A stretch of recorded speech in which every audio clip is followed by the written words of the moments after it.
Friends, welcome back to recipe box Telugu channel. ఈరోజు నేను మీకు ఓట్స్తో రోటీల్ని ఏ విధంగా ప్రిపేర్ చేసుకోవాలో చూపించబోతున్నానండి. చూసారా ఎంత సాఫ్ట్గా ఉన్నాయో. నా స్టైల్లో గనక మీరు ఈ రోటీల్ని ప్రిపేర్ చేసుకుంటే చాలాసేపటి వరకు కూడా ఈ రోటీలు అనేవి స్మూత్గానే ఉంటాయి. ఇది ఏ కర్రీతో అయినా కానీ మనం సర్వ్ చేసుకోవచ్చండి. మరి ఏ విధంగా ప్రిపేర్ చేసుకోవాలో చూపించేస్తాను. దీనికోసం నేను 1 కప్పు ఓట్స్ని తీసుకున్నాను. ఇవి నార్మల్ ఓట్సే. వీటిని మిక్సీ జార్లోనికి తీసుకుని ఫైన్ పౌడర్గా మనం చేసుకోవాలండి. ఇలాగా మెత్తని పౌడర్ అయిపోవాలి ఇది. అప్పటి వరకు కూడా గ్రైండ్ చేసుకోవాలి. ఇప్పుడు దీన్ని మనం ఒక పళ్ళెంలోకి తీసేసుకుందాము. ఏ కప్పుతో అయితే ఓట్స్ తీసుకున్నామో అదే కప్పుతో 2 కప్పులు గోధుమ పిండిని తీసుకోవాలి. దీనిలోనికి పిండికి సరిపడినంత సాల్ట్ని యాడ్ చేసుకోవాలి. అలాగే ఒక 2 స్పూన్లు ఆయిల్ను కూడా యాడ్ చేసుకుని ఇదంతా కూడా ఒకసారి మనం చేత్తో బాగా కలిపేసుకుందాము.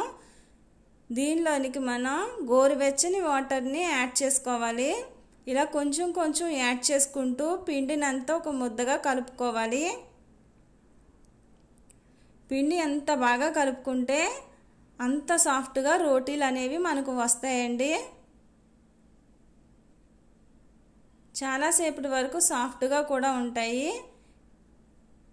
ఇలా కలుపుకున్న పిండిని మనం ఒక కర్చీఫ్ తడి చేసి దాని మీద వేసుకుని ఉంచుకోవాలి. లేదంటే ఒక గిన్నెని బోర్లించి ఒక అరగంట సేపు పక్కన పెట్టి ఉంచేసుకోవాలి. అరగంట అయిపోయిన తర్వాత పిండిని మరొకసారి బాగా కలిపేసుకోవాలి. చూసారా పిండి అనేది ఎంత సాఫ్ట్గా వచ్చిందో. ఇప్పుడు వీటినన్నిటినీ కూడా మనం ఉండలు చేసేసుకుందామండి చపాతీలు చేయడానికి. ఓట్స్ అనేవి హెల్త్కి చాలా మంచిదండి. ఫైబర్ కంటెంట్ అనేది ఎక్కువగా ఉంటుంది.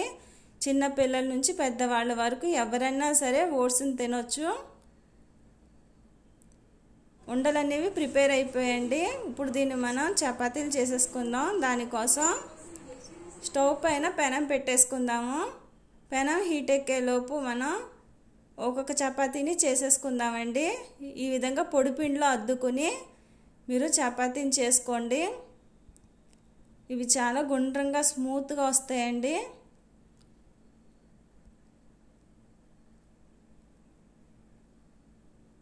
ఈ విధంగా చపాతీని మనం చేసేసుకోవాలి. ఇప్పుడు హీట్ ఎక్కిన పెనం మీద దీన్ని వేసుకుని 2 వైపులా కూడా చక్కగా కాల్చుకోవాలి. ఇక్కడ నేను ఆయిల్ని వేసుకుని కాల్చుకుంటున్నానండి. నెయ్యి ఇష్టపడే వాళ్ళు నెయ్యి కూడా వేసుకుని కాల్చుకోవచ్చు. ఇది మార్నింగ్ బ్రేక్ఫాస్ట్గా కూడా మనం దీన్ని తీసుకోవచ్చండి. ఏ కర్రీతో తీసుకున్నా కానీ చాలా బాగుంటుంది. డైట్ చేసేవాళ్ళు కూడా దీన్ని హ్యాపీగా తీసుకోవచ్చండి. వెయిట్ లాస్కి కూడా ఇది యూజ్ అవుతుంది. ఈ విధంగా 2 పక్కల కూడా మనం కాల్చేసుకుని తీసేసుకుందామండి. అంతే అండి, ఎంతో టేస్టీగా ఉండే సాఫ్ట్ అయిన ఓట్స్ రోటీ రెడీ అయిపోయింది. మీరు కూడా తప్పకుండా ట్రై చేయండి. మీకు గనక నా రెసిపీ నచ్చినట్లయితే లైక్ చేయండి, షేర్ చేయండి, సబ్స్క్రైబ్ చేసుకోండి. నా నెక్స్ట్ వీడియోలో మరొక మంచి రెసిపీని నేను మీకు చూపిస్తాను. Thank you for watching.